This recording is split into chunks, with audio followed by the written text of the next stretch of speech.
Welcome to Ketchup Talks. This is Shachi Lavingya, and our guests for today are Amaan and Ayaan Ali Bangash, aka the Bangash brothers. We spoke to them about their album Sand and Foam, if they managed to keep work out of home, and their journey so far, and here's what they had to say. What can the audience expect from your brand new album, Sand and Foam? I mean, the first thing that we like to say is, I hope they like it to start with. That's very simple. I hope it connects with people because all the albums that we do, the idea, especially when we step out of the classical zone and do, crossovers, the main concern is that each time the sarod should sound very different.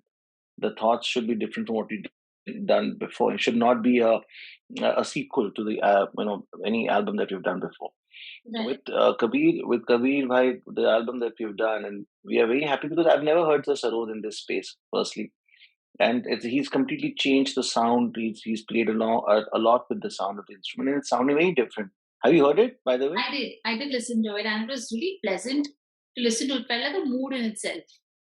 Gee, so the idea was to be, the idea was to present it in a quote unquote, as they say, different way. So yeah, that was the thought. Did you all always want to be Indian classical musicians by profession? Like, how has this journey been for you? Well, I mean, I think in our case, we were, or rather, we are very fortunate that we were born in a atmosphere where the language spoken was music, the air one was breathing was music, the food we were eating was music. So music was not looked at. It was not looked as a profession. It was like a way of life. So Right. that's why, my brother. I mean, he started before me, and then I started, playing on a little sarod, and I mean, before we knew it, one was already playing. Before we perhaps became conscious about things. And before we knew it, we were already on stage, and that's how it was a very organic journey. But I guess music was the greatest wealth my parents have. So that's something my father shared with us. Right.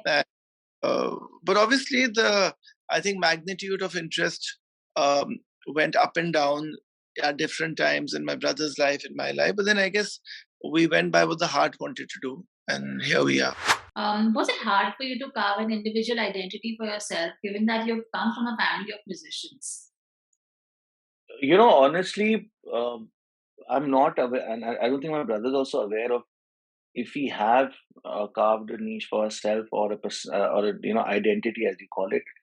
Because I think I started playing sarod because I wanted to be like my father. I wanted to sound like him. So that is how I started. So, but basically, what happens with people, I've noticed that the question is very nice because you start with the teacher, and then and you want to be like the teacher, and then suddenly somewhere in the middle, you're like, you know what, I should have my own identity. Right. See, the logic is why we start from the teachers because you want to be like him. Yeah.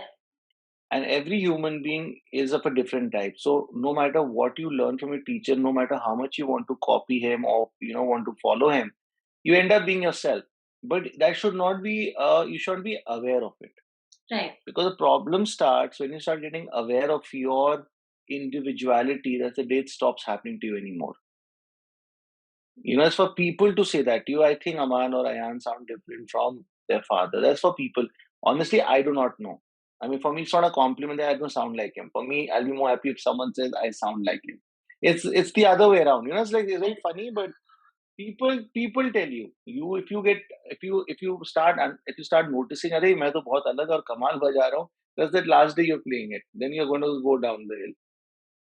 You So see, it's like when you start the creative journey, like my brother just said, you can't start the journey with a preconceived destination that I will do things differently. I will make my own legacy. I will do this. I will do that. It doesn't work that way. Many Right. people do that, and sometimes they go off track. It's okay to be rebellious. That's one thing. It's okay to be wanting to incorporate newer facets into your journey, into your musical journey, but it needs to happen organically. It doesn't happen with a formula. Right. What inspires you all to keep creating music? I think the interaction with people, I think, because sometimes you meet people, you don't want to work with them, not for any other reason. It's just that you don't connect. And then you meet people, you want to work with them, and you want to, preserve that, and you know that you're going to produce something very nice together. Yeah. Uh, I think just the positive. But to be giving the answer to the question, I think it's just. I think that having positivity inside you, wanting to work more, wanting to go do good stuff, and not really worry about what people going to think of any product you do. Because see, no matter what you do, people will praise you and criticize you. Right. So you don't have to really care about what people think. They're always biased for you. Some people like Thai food, some people like Chinese, some like Indian, some like continental. So everybody. So you have a market for everything. You cannot capture the whole market in your Very head. good. So the way Ayaan Bhai and I work is that we do our own stuff, and we hope and pray that people like what we do. At least they hear, they start appreciating what we do. That's it. But not that we are not very think that everybody has to like us. That's not possible. Right. So you have to put your work out there in the universe, and then the universe will just help you if it has to help you. Yeah. All our even musical, creations, projects, they all kind of are coming from experience or some journey or some it resonates something that we have been through or we are going through. For example, even this album with Kabir Sehgal, because Kabir has really been inspired by Khalil Gibran's works and his books and his thought process, and which pretty much conveys to what we all are looking for today. We want a world without, as musicians, anyway, the world for us is without borders. Right. So, so how music is a thread that can connect everyone. And there's so many layers to what he's written. But we just kind of, I think, gave the musical inspiration to it. And we are very fortunate to be joined by such amazing artists, from such diverse genres of music. We have a Latino artist. We have Caliph, who's a rapper. There's Claudia Acuna, who's sang. And then from India we have Malini Avastiji, who represents North Indian music, and Sudha Raghunathanji, who represents South Indian music. So it all just happened. Okay. Since you all work together, how do you all handle creative differences? Initially, when we as you're growing, when you're much younger, you're much more rebellious about thoughts with everyone. We all think when we're much younger that we are correct most of the time, and but that's not true. We all are born with goods and bads. We have our limitations. We have our plus points. So I think now it's about when Ayan Bhai and I work together. It's about realizing that the other person is correcting or is criticizing me for my benefit. If you have that attitude, you never end up having a difference in different like a difference, because sometimes every day is not your day. As I call it, for girls, it's not your hair day. That's your hair day or not your hair day. It's like that. For Bad. musicians also, every day is not your head. Sorry, it's not your music day. So what happened? There are days when Ayan is uh, being more productive about certain things. There are days when I'm more productive about certain things. So it's about you. It's for you to know. It's for you to know that what the other person is telling you is for your benefit. I feel personally. Right. I think Yeah. disagreement is much the soul of any healthy equation. If there's no disagreement, then there's a problem. And in our, uh, our collaborations even together. I mean, it's not just been musical. It's also, we've even co-authored books together. We've even, given music for so many projects together, composed together rather. Right. So that's why every journey has its own kind of uh, reasons, perhaps, of just a discussion or disagreement, whatever you want to call it. But I mean, everyone, end of the day, we want to, deliver something which is brilliant. So it's a part. No, and also I feel also this week has been a very special week to my brother and me. And my father, obviously, but he has, he's in that place in his career where he's done so much and he's yet to do so much more. But for Ayaan, Bhai, and me, this last 1 week has been a God's blessing week. We played at the Carnegie Hall. We played last night at the Albert Hall in London. Right. And these are venues that we used to pray to God that can we even go and attend a concert there if somebody else perform. And God. So I think here's my brother and my journey, to be very honest, and not to sound too diabetic and correct and sugary. I'll tell you honestly, our journey is about being well behaved with our music and as people, because that is a very important part. Right. Because karma is something that comes back to you. It will take time, it will come back to you. You have to create good karma around you. You have to you have to be consistent. It cannot be one day of good. It's with albums also. You Right. have to be consistent with your production of your albums. You cannot like ek din acha kiya, do album acha nahi kiya. That is somewhere I think you start going wrong. So being consistent, be average. It's no problem being average, but you have to be consistent. Right. And that is my brother and my journey, that we are very average musicians. I'm not being modest, but I'm being honest.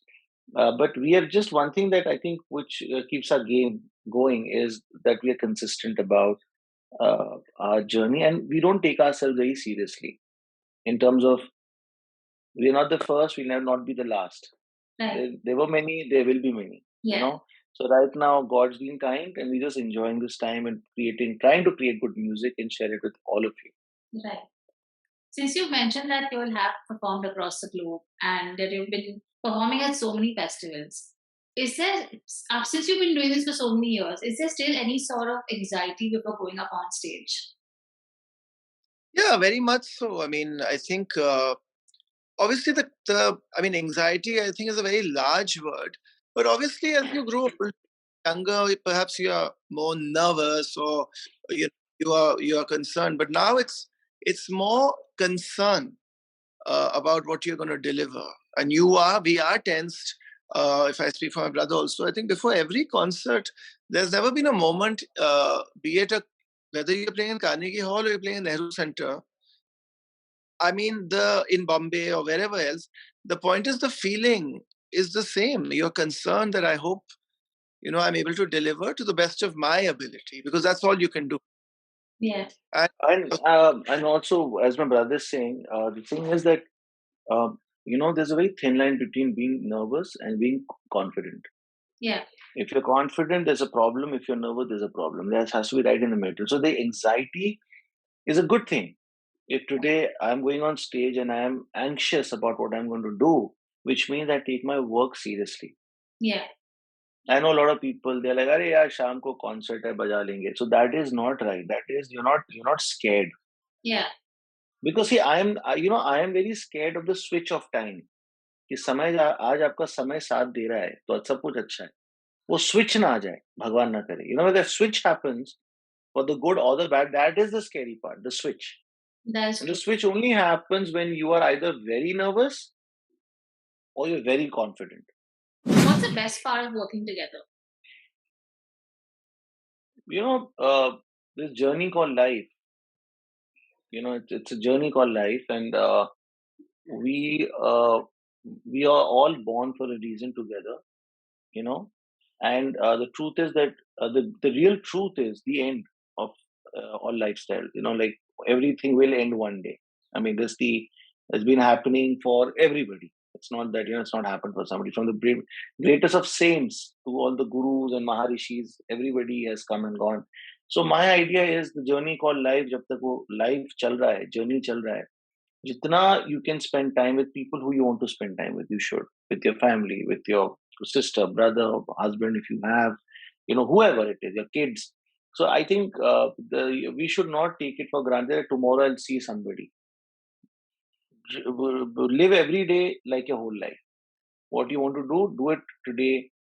Good, bad doesn't matter. As far as you don't hurt somebody, just do whatever you want to do. Right. And that is where I think Ayan and me in particular as brothers, we feel blessed. But because when I see siblings fight, I find it very awkward and very sad, because you have got a limited time together. Why don't you explore it together and have fun? Because time is limited. We all know it. We think that we are eternal. It's not true. Yeah. So yeah, so that is the mantra that keeps us all the time together, enjoying each other. It doesn't matter if Abba is getting more shows, Ayaan is getting more shows, I'm getting more shows. As far as we are together, we are doing holidaying together, we are using that money and having fun together. That's all. Right. Okay. I actually always wonder with any musician who starts young, and you have it starts as a hobby, starts as something you enjoy doing, and then eventually make a career out of it. Is there any time that you still enjoy where when it's your own time, it's your personal time, and you are still practicing your art just for yourself? Does that happen with you today? I mean, that is the way of life. That is the path of growth. I mean, you want to be better than yesterday. You want to reinvent yourself. You want to reapproach something you approached in a different way a year ago, even, or a week ago. Right. So that commitment to yourself, that desire to improve, that feeling that no, you know, I want to just keep doing something. That now that's a commitment you make to yourself. No guru or no teacher or no one can tell you that. That realization has to come from within. Right. Okay. What do you listen to when you're not feeling so great? Not feeling so good. So I can come again. Tell When me you're now. not feeling your best, what do you listen Watch political debates on YouTube. All the funny, silly debates on That's more different. entertaining. That's more entertaining. It makes you. It refreshes you. All the silly conversations they have on funny things. I don't know what all they talk about, but it is just so when you hear all of that and you say, okay, these type of people exist, you're much better than them. You start feeling good about yourself suddenly. You're like, you know what, I'm doing better work than these guys are doing. So that is it. But as far as music is concerned, I think listen to Bollywood songs, a lot of Western pop songs, like all the superstars that you've had, or the upcoming young talent in India that you're seeing, people like Salman, these young singers. So yeah, it's a mix of everything. There's nothing like that. Whatever, even think silly reels on your phone. Like those 30-second reels where a cow is attacking a guy or a tiger is jumping on an elephant or whatever. It's just anything, to? any distraction. Yeah. Right. Yeah, me too. I think we, you end up hearing so much now because it's. I mean, look at the mediums. It's not that you are just putting a CD inside now, or I'm not going to go back to the technology before CDs, but now you literally, it's an audio visual thing going on, right? Even a reel is leaning towards music. People are releasing music through those 30-second reels now. So apart from that, of course, we listen to all the pop groups, the amazing work that's happening in India. So many genres have developed in India. So talent all around. So much talent all around. So you just feel that there's just so much more out there, and you're just a particle, in that world of music. That's very true. From everything you've created so far, is there anything that's like sticks with you through time? Something you really love listening to from your own creation? I mean, from our own creation, see, creation will not be the right word because I think we are we all musicians are a reflection of some other musicians. Everyone keeps listening. You grow unknowingly listening to a lot of people, and then you start reflecting their music onto the world again. It's like the music never goes away; it keeps coming back in different forms. Right. So I think the initial albums, I think Ayan and I did because that has got more of an emotional touch. It's not the music. It's just the emotional connection we have that, oh, chalo, finally, we also ended up doing this genre. Arey, chalo, finally, we played with this great artist. Right. Which were things that we would, my brother and I would have days when we would walk, we will cross a Carnegie Hall in New York and, look at it and say, one day I'm going to play here. Or look at these very for musicians, it's like that. It's like an actor wants to see his banner one day in some movie theater ke bahar. Like everyone has that as young people when you grow up. Absolutely. So I think, yeah, so those are things, and we are also very normal. It's like normal fear we have, normal happiness we have. It's very simple. Yeah. Right. It's need to choose any particular, album, because they're all like an extension. They're like literally like your own kids. Avatar. All Avatar. these, like today, if I have to say, compare Sand and Foam to our earlier EP, which was We for Love, I can't compare it, because We for Love was coming from a place of very different emotions, where we're talking about, justice for every child. I mean, children being exploited, children being, going through a certain journey that should not be a part of their life. So we raised that voice because it was something, at least no one, as I don't think any musician really in India spoke about it, because it's not something one would speak about. But because of Ms. Kailash Satyarthiji's association, and we value what he's doing. So anyway, what I'm saying, that was different. Sand and Foam is different, and the album we did with Sharon Isban, who's a guitarist, that is so. It's very difficult to choose one. It's all. So, but interestingly, what my brother just mentioned is, if you want to find out what a Aman or a Ayaan sounded at the age of 20 or 25 or 30 or 35, you pick up the music they created at that time. So that defines who we were as human beings. Right. So every 2 years, if your music is changing, that means you are getting more matured or not. I don't know, but your music defines, your album defines, or your concerts at a certain time define who you are or what you're thinking. Right. Because music is a reflection of who you. Yeah, correct. Great. Thank you so much, and it was a pleasure talking to you. Thank you. Pleasure. Take care. Bye.